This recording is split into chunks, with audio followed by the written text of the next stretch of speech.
یہ میں نے حوالے سے اس لیے پڑھا ہے کہ حضور نہیں، حضور کے غلام بھی آتے ہیں، اور یہ لکھنے والے لوگ عام قسم کے لوگ نہیں تھے، اپنے وقت کے امام تھے، ان کی کتابوں کی سند امام ہے۔ کمالات عزیزی کا حوالہ پڑھتا ہوں آپ کے سامنے۔ شاہ عبدالعزیز محدث دہلوی، یہی شاہ عبدالعزیز محدث دہلوی جو باتیں تم غوث اعظم کے لیے شرک کہہ رہے ہو، جو باتیں تم نے خواجہ صاحب کے لیے شرک کہی ہے، جن کی سند حدیث پہنچتی ہے، جن کو تم اپنے مدرسوں میں رحمت اللہ علیہ کہتے ہو، جن کے نام پر تم اکیڈمیاں بناتے ہو، کبھی ان کی کتابیں اٹھا کر پڑھو کہ ان کے عقیدے کیا تھے۔ شاہ عبدالعزیز محدث دہلوی کے کمالات پر مسلم آپ کے تلامذہ نے مرتب کیا ہے۔ فرمایا کہ شاہ عبدالعزیز صاحب جب حافظ قرآن ہوئے نا تو آپ دہلی کی جامع مسجد میں، جس طرح آج امریکہ کے اندر سخت سردی ہے، شاہ صاحب قبلہ نے دروازہ بند کیا ہوا، مسجد میں سب گرمی ہے، اس طرح دہلی کی جامع مسجد میں شاہ عبدالعزیز محدث دہلوی نے مصلح سنانا تھا۔ دل تھام کے سنیں ذرا، مصلح سنانا تھا۔ کمالات عزیزی میں دیکھیے آپ، اور یہ طے شدہ مسئلے، یہ امام احمد رضا نے نہیں لکھا، یہ شاہ صاحب کے تلامذہ نے خود لکھا ہے، قبول کریں آپ۔ اب سنیے میرے دوستو، مسجد بند ہے، شاہ عبدالعزیز محدث دہلوی مصلح پر آنے والے ہیں، محراب کے راستے سے جا کر آپ وضو فرما رہے ہیں، مسجد بند ہے، سخت سردی ہے، اتنے میں صفیں لگی ہوئی ہیں، نماز شروع ہونے والی ہے، اس اسنا میں کوئی بندہ دروازہ کھولتا ہے، شاہ عبدالعزیز موجود ہیں، لوگ مڑ کر دیکھتے ہیں، آ رہے ہیں، آپ کون؟ ابو ہریرہ ہوں۔ حضور یہ مسئلہ طے شدہ ہے، اہل سنت اہل حق ہیں، میں نے میلاد پر تقریر نہیں شروع کی ابھی، آپ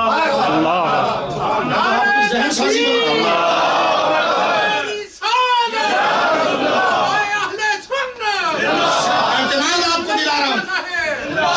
اعتماد دلا رہا ہوں کہ جن کے ساتھ آپ ہیں جڑے رہیے، یہی قادری، چشتی، نقشبندی، سہروردی آپ کو جنت میں لے جائیں گے، اس میں شک نہ کرنا۔ توجہ سنیے، یہ بات میں سریعہ عرض کر رہا ہوں آپ کے سامنے۔ دروازہ کھلا، سردی کی راتیں، یہ آج امریکہ میں لکھی ہوئی کتابیں نہیں ہیں، یہ صدیوں پرانی لکھی ہوئی کتابیں ہیں، بعد میں اس ریفرنس پہ امداد المشتاق میں تھانوی صاحب نے خود نقل کی ہیں، یہ ایسی کتابیں نہیں ہیں، یہ ایک ماخذ اصلی ہے۔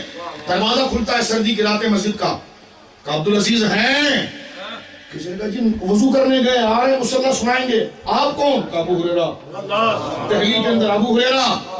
لوگ کہتے ہیں ہم حیران ہیں، وہ دور بات کر رہے ہیں اور لگتا یوں تھا جیسے ہمارے سے بات کر رہے ہیں، مسجد ان کی آواز سے گونج رہی ہے، کہتے ہیں میں ابو ہریرہ ہوں، انتظار کرو رسول اللہ آنے والے ہیں۔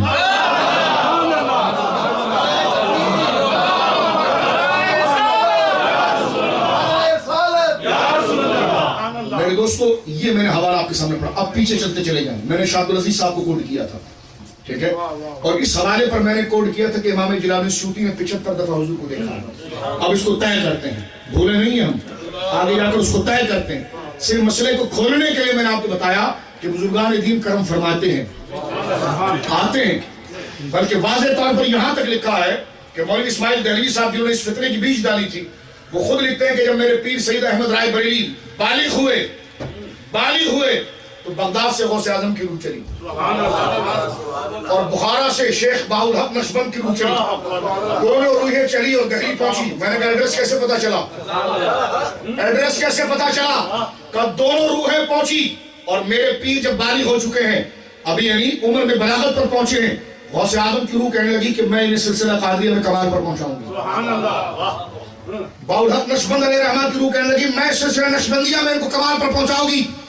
دونوں روحوں میں اختلاف ہوا، جس بندے نے امت کو بانٹا ہے وہ خود اپنے پیر کے لیے لکھتا ہے کہ پھر دونوں روحوں میں اتفاق ہوا کہ دونوں بیک وقت اس سید احمد رائے بریلی پر گویا کہ نفوذ کریں گے، تو کہتے ہیں سلسلہ قادریہ سے شیخ صاحب کی روح اور سلسلہ نقشبندیہ سے بخاری صاحب کی روح، بیک وقت دونوں روحوں نے سید احمد رائے بریلی کو سلسلہ نقشبندی اور قادری میں پورا کیا۔ میں نے کہا میں اس کا انکار نہیں کرتا، لیکن کہنا یہ چاہتا ہوں کہ پیر اگر تمہارا ہو، استاذ تمہارا ہو، تو غوث اعظم کی روح بھی آ جائے تو شرک نہیں۔